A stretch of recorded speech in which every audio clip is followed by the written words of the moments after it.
खुलुमबाय लोगोफोर गिबियावनो आंनि अननाय आरो मोजां मोननाय सिगां बयनोबो जासिहरग्रोबाय दिनैनि दिना गोथार आरोना ओमफ्राय दिनै बिटिआर सक्ति जानायनि गोथार सान आरोना ओमफ्राय आं बे प्रग्रामाव थांदोंमोन ओमफ्राय जोंहा प्रमद बर' सारा मा होनखो मा बिबुंथि होखो नोंथांमोना भिडिअखौ नायनानै लाग्रोदो सिगां होमबानो गासिबो मिन्थिगोन आरो मा मावदों मा मावाखै लोगोसे मिरुनि गासैबो दैदेनगिरि बिथांमोन जिल्लानि दैदेनगिरि बिथांमोन दखरानि दैदेनगिरिफोर आरो लोगोसे सिबिनां आइ आफा रायजो राजा नोंथांमोन आमार क'क्राझारर साংবাদিকসকল মই তৃতীয় বড় চুক্তি তথা তৃতীয় বড় চুক্তিৰ আজি চতুৰ্থতম যি এটা শান্তি চুক্তিৰ দিৱস হিচাপে চুক্তিৰ দিন হিচাপে আজি উদযাপন কৰিছে ইয়াত উপস্থিত হোৱা আমাৰ অতিথিসকল আৰু ৰাইজলৈ মই শ্ৰদ্ধা জনাইছো আৰু আজি এই সভাৰ পৰাই দীঘলীয়া সংগ্ৰামত যিসকল শ্বহীদ হৈ গ'ল প্ৰত্যেকজন শ্বহীদলৈ মই শ্ৰদ্ধাঞ্জলি জনাইছো বডফা উপেন্দ্ৰনাথ ব্ৰহ্মৰ স্বৰ্গীয় আত্মাৰ প্ৰতি মই শ্ৰদ্ধা জনাইছো আৰু যিসকলে এই দীঘলীয়া সংগ্ৰামত নিজৰ সৰ্বস্ব হেৰাব লগা হ'ল সেই পৰিয়ালবৰ্গলৈ সেই ব্যক্তিবৰলৈ মই মৰম আৰু মোৰ সন্মান মই জনাইছো দিनै दुलाराय बर' फरायसा आफादा बिबान लानानै जोंनि बे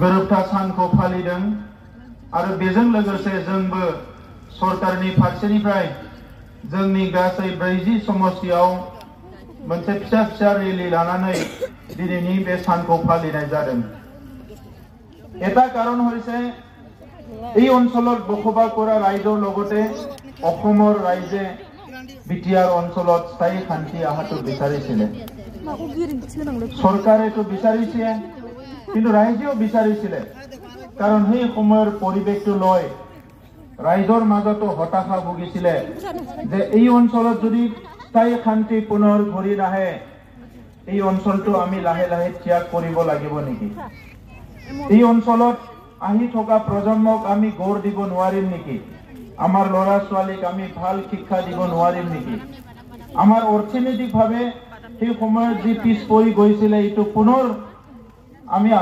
অৰ্থনৈতিকভাৱে আগুৱাই যাব নোৱাৰিম নেকি এই গোটেই কথাবিলাক সকলোৰে মনত আহিছিলে আৰু 2020 চনৰ যিখন চুক্তি হৈ গ'ল এই চুক্তিয়ে বহুত ডাঙৰ এটা আশাৰ ৰেঙনি আমাৰ মাজত লৈ আহিছিলে মই চাৰিটা কথা কৈ আহিছো আজি পুনৰ ক'ব বিচাৰিছো যেন কৰি আমি দেখিলো 2900 কোটি টকাৰ ধাৰ লাইবিলিটিজ আৰু ইয়াৰ ভিতৰত প্ৰায় 1500 কোটি টকা ফেক কোনো স্কিম নাই কোনো ফান্ড নাই কোনো পইচা নাই তথাপিতো 1500 কোটি টকাৰ অৰ্ডাৰ দি পেলাই তেখেতসকলে দি গৈছিলে অফিচাৰ ইয়াত নাহে কোনো এটা কামৰ মনিটৰিং নহয় স্কুলত মাষ্টৰ গৈছে নে নাই মিড ডে মিল পাইছে নে নাই অঙ্গনবাড়ী সেন্টার চলিছে নে নাই হেলথ সেক্টৰত কি হৈ আছে কোকৰাঝাৰ ডিস্ট্ৰিক্ট বলে এমএমআর আইএমআর সেম মেম নিউট্ৰিশনৰ যিবিলাক ইনডেক্স থাকে ভাৰতৰ ভিতৰতে তলত আছিল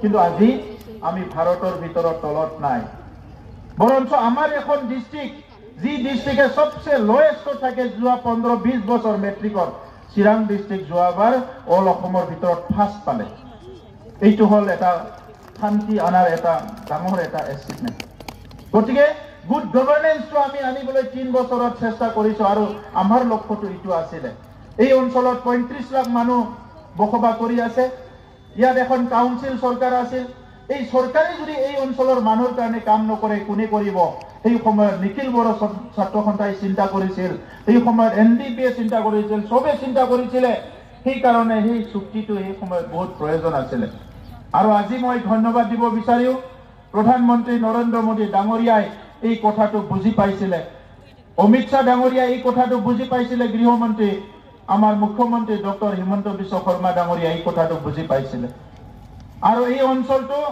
অস্ত্ৰ মুক্ত কৰাটো অতি প্ৰয়োজন আছিল কাৰণ অস্ত্ৰটো সংগ্ৰামী সকলৰ হাতত থকালৈকে ঠিকই আছে কিন্তু সংগ্ৰামটো যেতিয়া শেষ হৈ যায় তেতিয়াও যদি অস্ত্ৰ থাকে এই অস্ত্ৰটো যিকোনো মুহূৰ্ততে এইটো বিপদে পৰিচালনা হ'ব পাৰে যেটো আমাৰ এটা ভয় আছিল আৰু একেলগে যদি কোনবা 30-40 বছৰ 50 বছৰ অস্ত্ৰ ধৰে সেইটো সংগ্ৰামৰ লগতে এটা সংস্কৃতিলৈ ৰূপান্তৰিত হয় অস্ত্ৰৰ সংস্কৃতি বেআইনী অস্ত্ৰ সেই কাৰণে আমাৰ এটা ডিউটি আহিল আমাৰ ডেকা ল'ৰাবিলাক অস্ত্ৰ লৈছে তেখেতসকলৰ ডিগ্ৰী নাই তেখেতসকলৰ মানে কোনো ভৱিষ্যতটো কি হ'ব এই কথাবিলাক চিন্তা কৰি সেই সময়ৰ এনডিপিৰ নেতৃত্ব চিন্তা কৰিলে আৰু সেই কাৰণে এই শান্তি চুক্তিটো হ'ল আজি শান্তি চুক্তি হোৱাৰ লগে লগে সেই সময়ত মই 20-25 বছৰ নিজ চকুৰে চাইছিলো যি ঘৰৰ এজন ডেকা ল'ৰা অস্ত্ৰ ধৰিবলৈ জংগলত গৈছে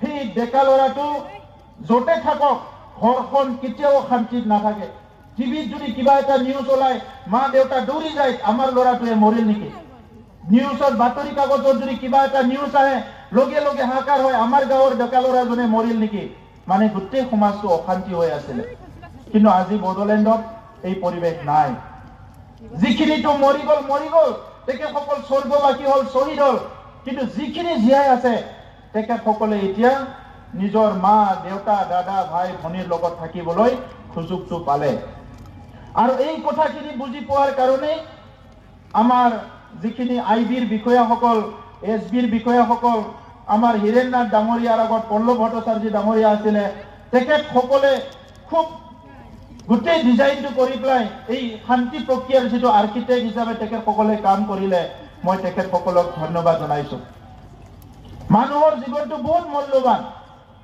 আমি খং উঠি ইমোশন হয় বহুত কথা কৈ দিওঁ কিন্তু এজন মানুহ ডাঙৰ দীঘল কৰোতে কিমান কষ্ট হয় মা দেউতা সকলো ঘৰৰ মানুহে জানে তো গতিকে আজি এই পৰিৱেশটো ঘূৰি অহাৰ লগে লগে অলপ আগতে মই হিচাপ এটা দেখাইছো মাত্ৰ 3টা বছৰ শান্তি হ'ল আগত আমাৰ অঞ্চলৰ পৰা কোনবা 1-2 বছৰ 3 বছৰত একজন দুইজন তিনিজন এপিএসসি পাইছিলে মাত্ৰ 3টা বছৰত 75 জন ল'ৰা ছোৱালী আমাৰ এপিএসসি পাছ কৰিছে বিটিআৰ অঞ্চলৰ পৰা মাত্ৰ 3টা বছৰ গতিকে হিটো বহুত ডাঙৰ এচিভমেন্ট আমি এটা ইন্টাৰনেশনাল স্ট্যান্ডার্ড স্পোর্টস পাতিছো কালচারাল প্রোগ্রাম হৈ আছে লিটারেরি ফেস্টিভেল আজিৰ পৰা কোকৰাঝাৰৰ আকৌ 3rd লিটারেরি ফেস্টিভেল আৰম্ভ হ'ব ইয়াত জাপানৰ পৰা কবি আহিছে শ্ৰীলংকাৰ পৰা কবি আহিছে ভুটানৰ পৰা কবি আহিছে মিয়ানমাৰৰ পৰা কবি লিখক বিলাক আহিছে গোটেই বিশ্বৰ মানুহ আহিছে কোকৰাঝাৰত তেখেতসকলে আমাৰ বাৰ্তা লৈ যাব বাহিৰত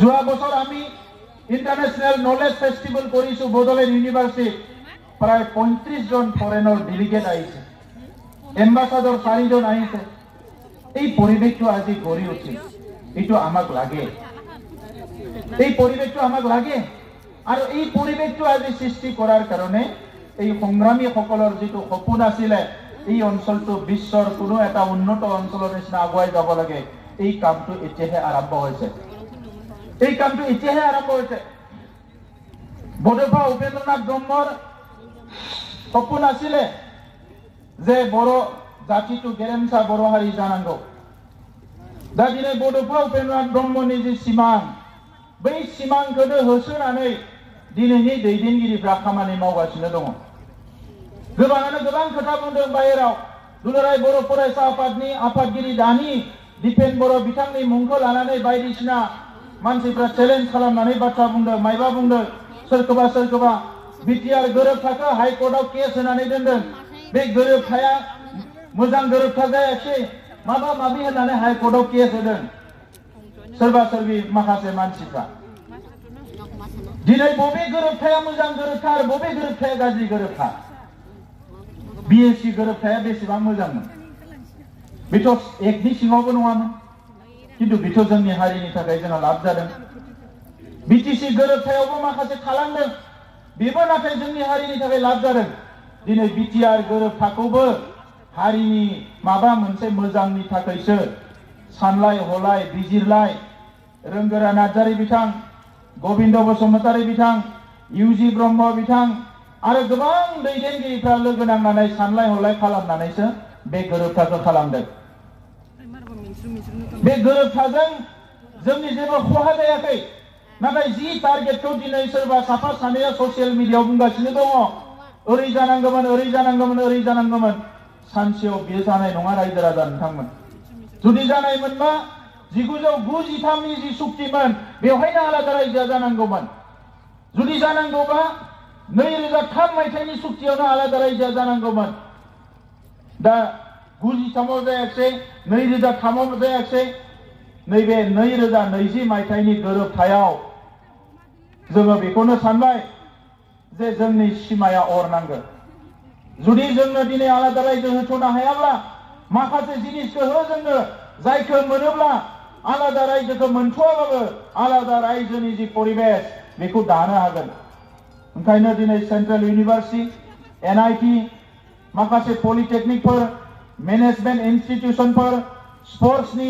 थाखाय स्पर्ट्स एकाडेमि एबा स्पर्ट्स इउनिभार्सिटि अर्गेनिक इउनिभार्सिटि मोजां इन्स्टिट्युशनफोरखौ सोनाय जादों आरो दिनै लखिमपुरनि सिमलिगुरिसिम गामिखौ सिमाखौ सानजाहा नारनांगौ होननानै माखासे बाथ्राफोरखौ साननानैनो बे गोरोबथाखौ खालामनाय जादों दा गोबाङानो जुक्ति होदों हरै सानजाहा जोंहा गामियानो नांजाबजोबा लिलि जाला बोरै जानो होननानै दा बेबायदि होननानै बर' फिसाफोरखौ नोंथाङा नागारगोन नामा जोंथ' लुबैयो आसामाव थांना थानाय जेसेबां बर' फिसाफोर खौसेयैनो मोनसे एरेन्जमेन्टनि सिङावनो थानांगौ नाथाय गोबां गुबुन जायगायाव थानायलाय दिनै बर' कसारी काउन्सिल जोंहा दानो गोनां जाबाय आरो जोङो दिनै गोग्गायो जे जोंनो मोनसे हारि जाय हारियानिखि आसामाव जोङो मोनसे हारियानो मोननै दिनै एरेन्जमेन्ट मोननो हादों जोबोद मोननै काउन्सिल मोननो हादों आरो बिनि थाखाय बर'नि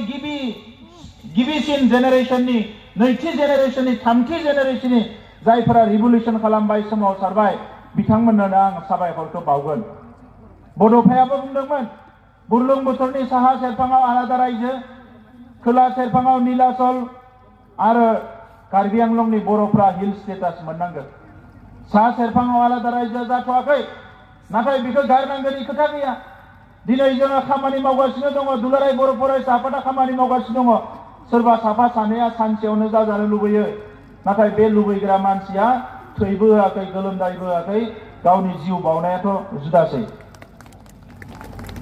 दा नंखायनो जाय बिथांमोना दिनै थै होदों गोलोमदै होदों गावनि जिउनि बेसेन गोसा समखौ होदों बिथांमोना बुजियो भारत सरकारा थफ्ला जुयै दोनाखै नांगौबानो होगोन होननानै नङाबा आगोलावनो जालांसिगौमोन 5,000 मानसि थैनांगौ जानाय नङामोन रायजोफोर दिनै ना दुलाराय बर' फरायसा आफादा ना दिपेन बर' खनिन बसुमतारिया ना प्रमद बर' गोविन्द बसुमतारिया ना रोंगोरा नार्जारी इउजि ब्रह्मआ जों हारिनि बाथ्राखौ 1% बावाखै आरो पलिटिक्सआ मालाबाबो जोंखौ दिंग्राय होनो हाया रायजोफोर नाथाय दिनै बड'फानि सिमांखौ मोगथां खालामनो थाखाय स्कुलखौ मोजां खालामनांगोन कलेज इउनिभार्सिटिखौ मोजां खालामनांगोन फरायनायनि मोजां थासारि दानांगोन रांखान्थि जौगानायनि थासारि दानांगोन बे गासैबो खामानिखौ मावनो होननानैसो जों फैदों 17 बोसोराव जायखौ मावनो हायाखै 3 बोसोराव दिनै जोंखौ काटगारायाव फसंदों मावनो हायाखै होननानै 17 बोसोराव मानो लामाया सनानि जाजोबाखिसै 17 बोसोराव मानो स्कुला सनानि जाजोबाखिसै 17 बोसोराव मानो दालां जाम्फै गासैबो जाजोबाखिसै मानो 17 बोसोराव सोलोंथाइया मोजां जायाखिसै दिनै 3 बोसोराव जोंथ' दान्दिसेबो जिरायाखै हर सानजों खामानि मावगासिनो दङ दा नंखायनो मानगोनां रायजोफोर जि लामाथिं फैदों बे लामाथिंनो आवगायलांगोन नाथाय देशनि सिस्टेमखौ इगनर खालामनानै रावबो थांनो हानाय नङा देशनि सिस्टेमजोंनो जों थांनांगोन दिनै सोरखौबा सोंखारिनिख्रुइ लोगो जानानै खामानि मावोबा बांसिन मोजां जायो हारिनि जारिमिना बेखौनो फोरोंदों जोंनि हारिया गावजों गावनो दाङाबाजि जानानै गावबा गावनि लिडारफोरखौ गावबा गावनो फोथैजोबनानै लादों हारिनि थाखाय बेसे खहा जादों दाबो बे बाथ्राखौ सोलोङाखै नामा पावाराथ' बारा गिदिर बाथ्रा नङा दिनै सोरबाया फैदा मावफैनो हायोबा मावफै मावनोथ' सुजुगखौनो होदोंमोन नङा मानो मावाखै दिनै जों सुपार 50 बानायदों जोंनि गामिनि फरायसाखौ लानानै दिल्लीयाव जों IAS कचिंनि थाखाय थिनहरदों जोंनि आइ आफानि दिनै गोरिब गुन्द्रानि नखरनि फरायसाफोरखौ लानानै गुवाहाटीयाव APSC नि कचिंनि थाखाय थिनहरदों मेडिकेलनि थाखाय इन्जिनियारिंनि थाखाय थिनहरदों मोजां आफादफोरखौ लिंना लाबोनानै बेवहाय खामानि मावनो होदों मोनफ्रोमबो बिथिंखौ दिनै नोजोर होदों। बै समाव खुन्दुं कम्बलनि राजनिति, दिनै जों आइ अनसाय बिथांखि बानायदों, माइनाव सोरां बिथांखि बानायदों, गियान सोरां बिथांखि बानायदों। बेफोरखौबो दिनै माने जंखायनो हमदों।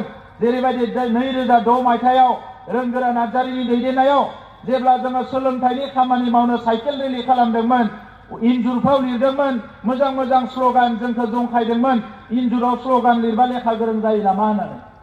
दिनै नुबाय 2006 मायथाइयाव मेट्रिकआव 66 जनल' पास जादोंमोन। 12,000निख्रुइ बांसिन बर' फरायसाया मेट्रिक आनजाद होदोंमोन। मात्र 66 जन, 66 जनाल' फार्स्ट डिभिजन मोनदोंमोन। आरो दिनै 3,000निख्रुइ बांसिन बर' फरायसाया मेट्रिकआव फार्स्ट डिभिजन मोनदों। दा बे खामानिखौ सोर मावदों? दिनै दुलाराय बर' फरायसा आफादनि जांख्रिथायजोंनो जादों। जोंनि हारिनि माखासे साननो गोरों पजिटिभ मानसिफोरनि थाखाय जादों। दा नंखायनो रायजोफोर, बयनिबो थाखाय खामानिया जुदा जुदा। नाथाय जाय बिथांमोना दिनै सोरखौबा खामानि मावनो नागिरग्रा मानसिखौ, सोरबा मिशन आरो भिजन गोनां मानसिखौ, जाय मानसियानोखि मोनसे डिजाइन बानायदों हारिखौ जौगाहोनो थाखाय, बै मानसिफोरखौ डिसकारेज खालामनाया बयनिख्रुइ गोरोन्थि होननानै आं दिनैनि तारिखाव बुंगोन। मावनो हायोबा माव, मावनो हायाबा जिरायना था, नाथाय डिसकारेज खालामनाङा रावखौबो। बे मोजां बाथ्रा नङा। दिनै जेलनिफ्राय बर'नो थाखाय एनडिबिनि जोंहा बिदा फंबायफ्रा जेलाव दङ। मानगोनां रन्जन दैमारि बिथाङा जेलाव दङ। बे गासैखौबो बर'नो थाखाय जोंनि सरकारा जोङो नाजागासिनो दङ। अरुणाचलाव थानाय केस, मेघालयआव थानाय केस, नागालेण्डआव थानाय केस, बे केसफोरखौ उइथड्र खालामनो थाखाय जोंनि chief minister doctor Himanta Biswa Sharma बिथाङा बै रायजोनि चिफ मिनिस्टारफोरजों रायलायनो थाखाय दाखालि आंखौनो बुंदों जे थांनानै रायलायनानै केसफोरखौ उइथड्र खालामनांगोन। नाथाय ओरैबायदि बै समनि थासारिमोन, बबेयाव मा दङ बेखौ बुथुमनायावनो गोबां सम लाबाय।